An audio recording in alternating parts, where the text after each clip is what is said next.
All right. So we did a round, or you did a round of the HCG protocol, like just about what you're completely done with the whole protocol now, and you're eating in reality. You've been eating in reality for how long? I think 30 days. Yeah, so for over a month. So it's been 4 weeks of reality. So, and you and I have actually done a few rounds together, and before this round, we spent a good 6 months working on your, basically the victim position, the narcissism, the idea of, predicting life, fantasizing about what life should be like, and then how that constant feeling of letdown, because reality is never as good as a fantasy, how you use food for that and whatever reason. And so we've really honed in on the food issues and body image issues before this last round, to the point where, I brought it up to you and you were like, oh, I don't know if I want to do it again because you've done it, you've abused it in the past. So anyways, you did it. In this round, we discussed not weighing yourself, not giving a shit about the body image, not having some expectation, doing this as a gift, sacrificing food as a gift to the body, not expecting anything in return. And how are you now? Because we could say at this point, you are fully and completely off protocol. Your body should feel that it's easy to manage. Like your body should be stable. So there shouldn't be any,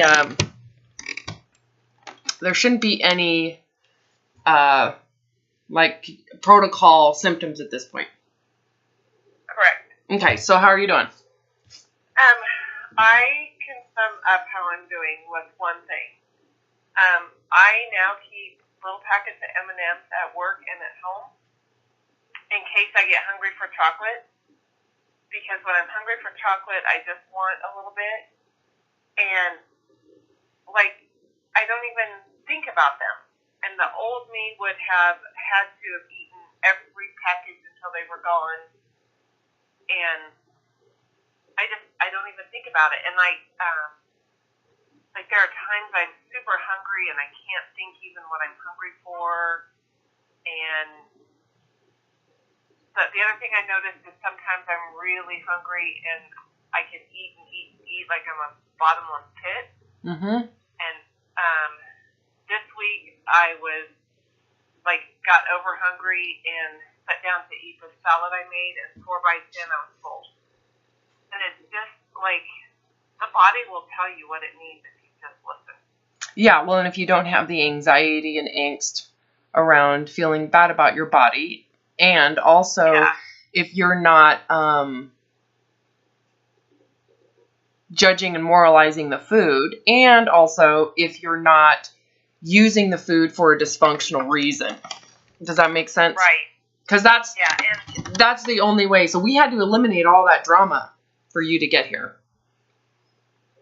Yeah, and in this last 30 days, my best friend keeps sending me links and wants me to read them, and it's Charlene somebody and Dr. somebody on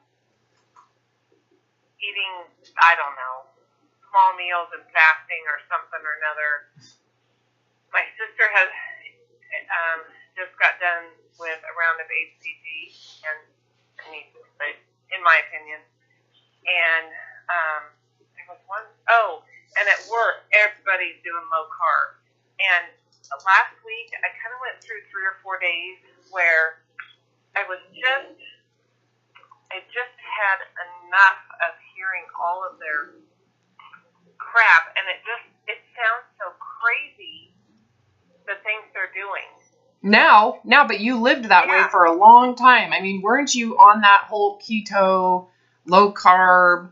I mean, you were preaching it. You were at the pulpit at one point, preaching all of this stuff. Yeah, and my husband, who I feel is anorexic, I was getting him lunch. He was in the field, and he said, well, which would have less calories and fat, spaghetti or a calzone? I'm like, I don't fucking care. Mm-hmm. But why does it matter? It doesn't matter. Especially what you're realizing now is especially since if you just listen to your body, it doesn't matter. That's irrelevant. It's an irrelevant piece of information. Why are we thinking that hard about it when it's not necessary? Yeah, I eat oatmeal with a bunch of walnuts and raisins in it. I eat sandwiches and pizza and salads, and I just... A huge variety. Would you say the variety is much higher than it was in the past? Oh, yeah. And I used to, we went out to eat last night.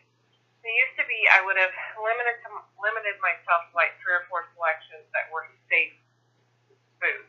Mm-hmm. And I told myself, okay, you're just going to go through the entire menu. And I just went through each section. Nope, I'm not hungry for chicken. Nope, I'm not hungry for shrimp. Until I came to and I was like, oh, yeah, that sounds good.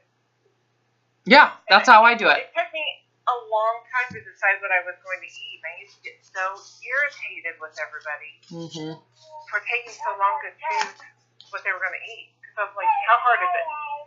Just pick a food. What sounds good? Just do it. Your choices are limited because you got yourself on this crazy safe food. Yeah, restrictions where you're only eating the soup and vegetables. And you're like, can I get that without the bun? Can I get that without the bread? Can I get that without this? Yeah, I remember that. I remember going out to eat and constantly having to talk to the wait staff to ask what's in it, what's it fried in. And everybody I would be with who was normal would be like, really? Yeah. But I had to do it because I had so many issues that if I didn't do it, I would have complete breakdown in the middle of a meal. Because it was so stressful and caused so much anxiety that I had to literally dissect what was in everything and change everything to be like, I only want this. I can only have that. And again, it's now that you're out of that, isn't it incredible the amount of labor and misery that people go through to be healthy? Yeah. To the point of unhealth? Yeah, it's, and we stopped by Orange Leaf after we ate, and like we were over an hour from home, and normally I would have thought, I don't care how full I am, I'm going to eat Orange Leaf because I might not get it again for a long time. And we pulled up, and I was like, there's no way, I can't even take a bite of it. And so my husband said, are you going in? I said, no, I'm staying here. How do you feel about this whole process? If you had to do an interview about this process, what would your recap be? My recap?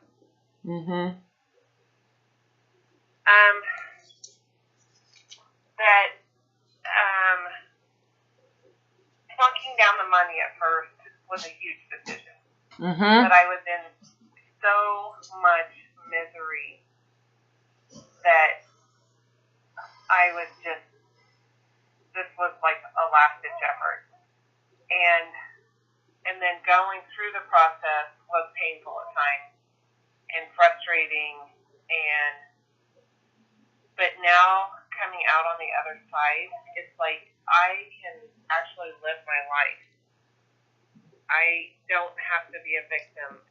And there's still like things at work that happen, or like last week I had some angst listening to everybody in their diet stuff, and I had to just really set in it and say, Michelle, what do you want? And that, just being able to just live my life every day and not have it center around the next food I'm going to eat or how I'm going to fix my body. It's just amazing.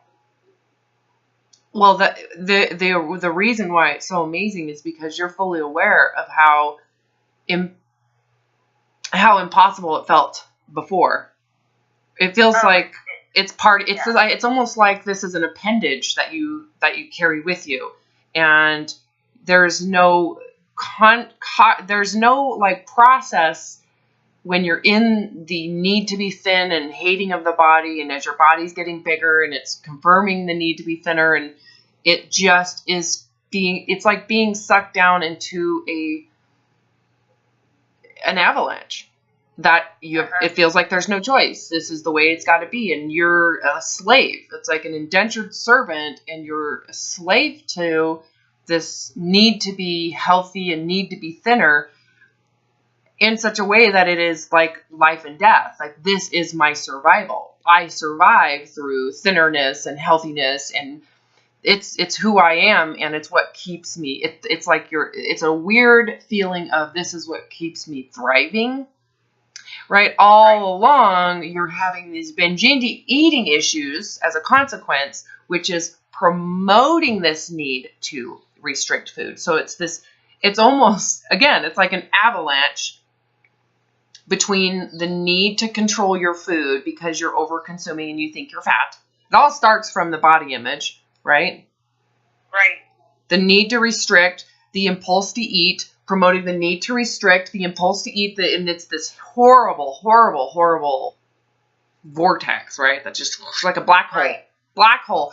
And when you're in it, it's so miserable. People loathe it. They hate it. They wish they could get free from it. They believe that by being thinner or by losing the weight, that will be their freedom. But ultimately, that thought in and of itself is the black hole.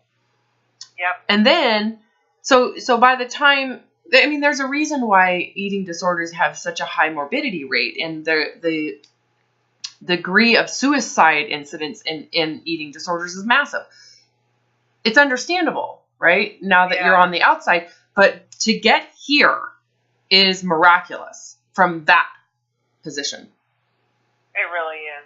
But yet at the same time, it's so easy. When you look at what you have to do to get here, there's nothing. You do nothing except for surrender to your fatness. Exactly. Surrender to the fatness. I have to do that with everybody. Whether you're anorexic and only have 5 pounds to lose, or you're morbidly obese, diabetic, and 400 pounds. It's like in order for you to be set free from the shackles of this binge eating and the impulsivity, you have to surrender the diet. The only way to surrender the diet is to accept the body image, right? And to go through what it's going to take for you to accept the body you're in, which oftentimes is layers of social stigma, potential loss of a job, potential loss of a marriage, potential, like my family's going to reject and think I'm a loser. I mean, so there's the loss, the breaking down of the pride in the idea of thinnerness. That's complicated and painful. But when it comes to actual work and effort, it's effortless, really. There's no physical labor. There's no counting points. There's no... What you were doing before was incredible labor. Psychological, physical, the amount of processing, working, memorizing, thinking, again, dissecting a menu. It is horrendous labor and suffering. On top of the fact that you're always carrying around this sense of guilt, shame, inadequacy, I suck, I failed, I'm not safe, it's dangerous, everything's dangerous, food is dangerous. Anytime you're around someone who's thinner than you, there's feelings of I'm horrible. It's just inhumane burden for anybody to have to live with. It's horrible, right? It is. So getting here, especially since it was painful, psychologically painful, but effortless, isn't it shocking? Like, it is. Yeah. Really? This is it? That's all it takes? I know. It's a willingness I to went be... to the doctor yesterday. Yes. And usually I would have taken off my shoes and told him, don't tell me what the weight is. I'm not going to look. And I just, got up there, saw the weight, and went, oh, okay. And it didn't give it a second thought. Okay, everybody who's listening is going, well, I wonder how much she weighs. Tell me how much you weigh. At the doctor's office, I was 223, I think. So essentially, you're just maintaining. Yeah. Yep. How do you feel about it? I feel great. What about diabetes? happens, it happens. I'll deal with it when it gets there. I really think because I'm not stressing my body, I'm not worried about it anymore. No. Well, that's the thing. So what about your rheumatoid arthritis? What about diabetes? Well, what about, Yeah. And that's why I was at the doctor, because I got a wasp thing, and it, like, threw me into, my RA was just killing me. Mm-hmm. And, it just went in to see what I should do, and he said, give it a couple of days, and I said, okay.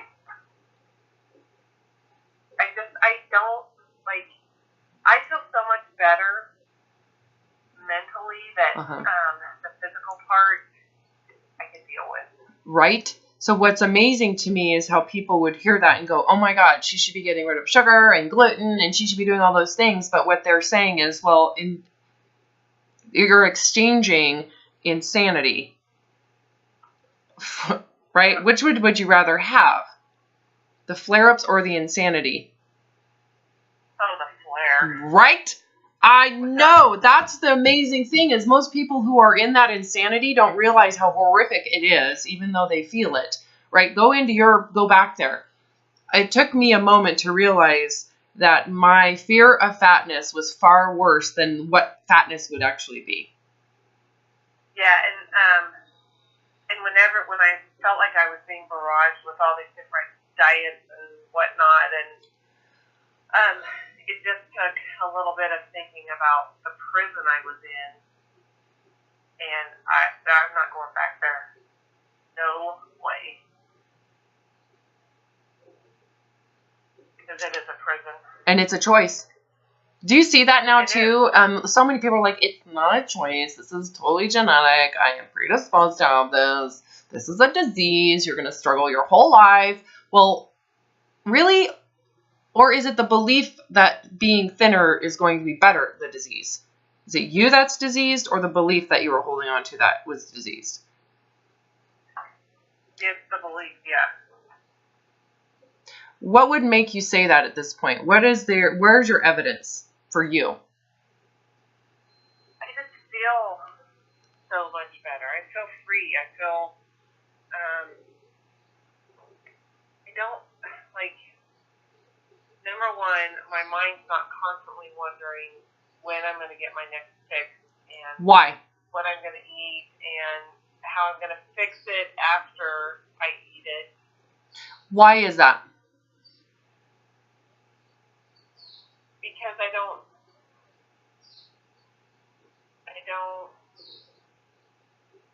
care about, how I want to say this, I don't need to be thin. I don't need to.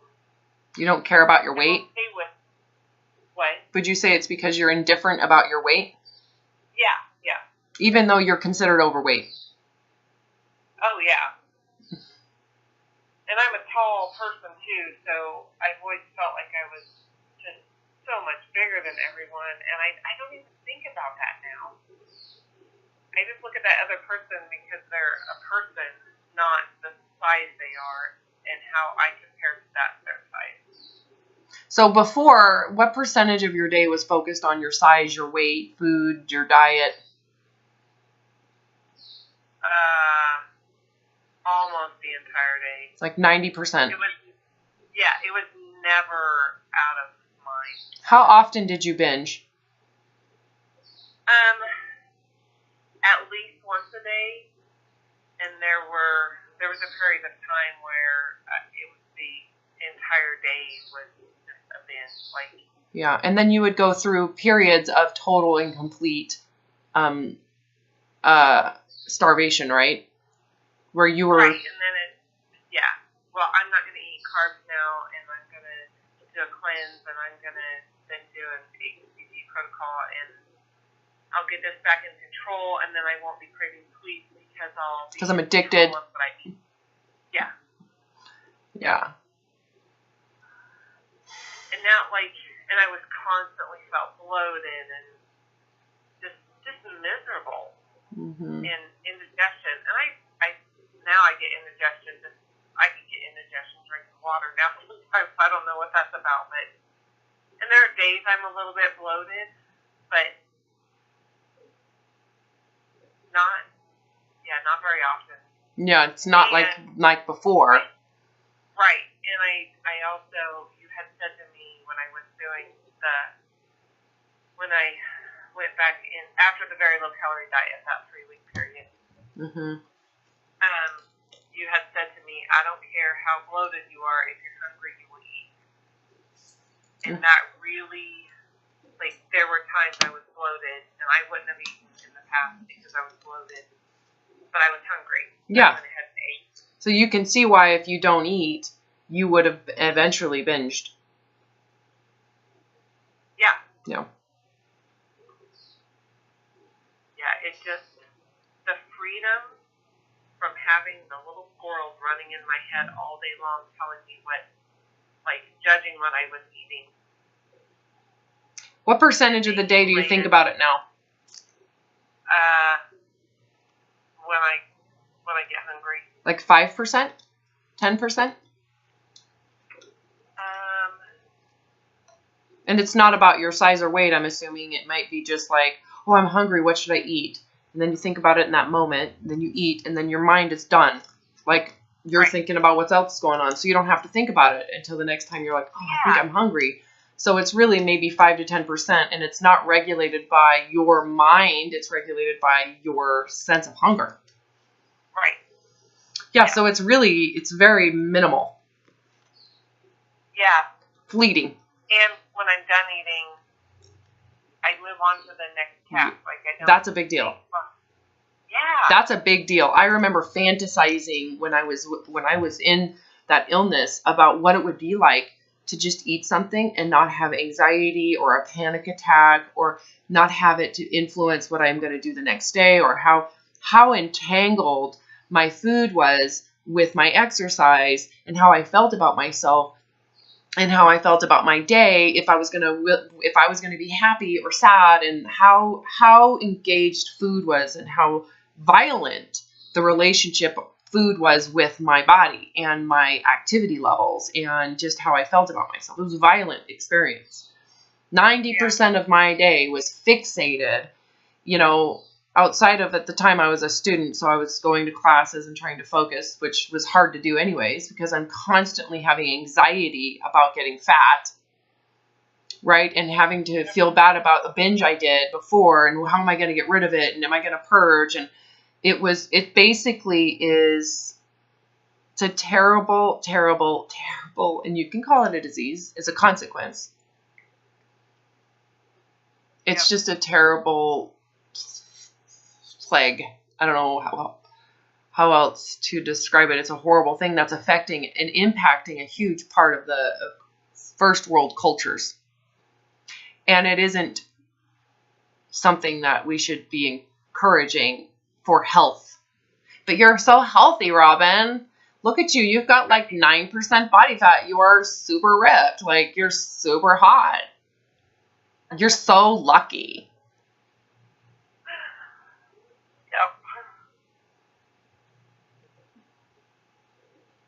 Yeah, they're just those little things that I realize or recognize now that it just amazes me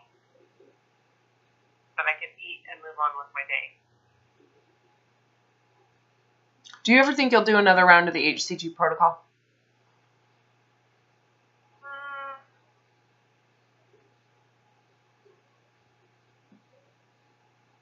Probably not. Yeah. How's that feel? What'd you say? I said, how does that feel? Amazing. Yeah, because your body's settling in at this place. It really, the last round of the protocol, of which you did perfectly, right? Mm-hmm. Didn't really make a huge impact. No. And you did it for a long time. Yep.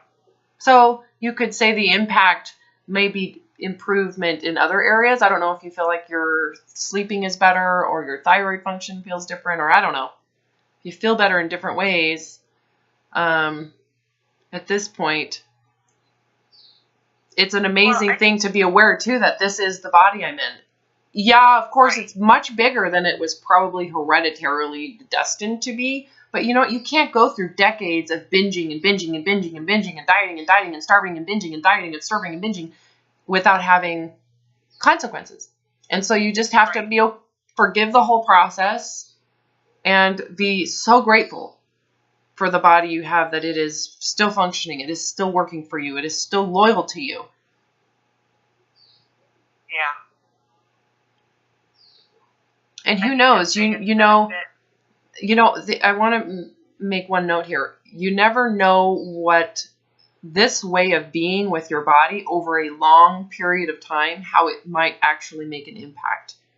It may Right. not, it may need time. The protocol removes time, right? Your body might Right. need time in this safe environment for it to finally go, I can relax. So So true. So who cares? What'll happen, it'll happen if it happens. If the body resolves the metabolic stuff. You just, at this Yeah. point, can't afford to go back and do the same thing over and over and over again. You know? The coolest thing, too, I think about the protocol is not only making you aware that this is really what it is, but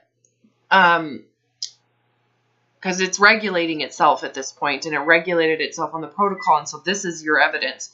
The other thing is how the protocol really does kind of help you, and this is what I wrote in Weight Loss Apocalypse, really see more clearly your hunger rhythms and feel what it feels like more without the drama and the chaos of real life. And so you should feel like you are really good at observing and listening and being guided by it at this point. Yeah. Yeah. Yeah. And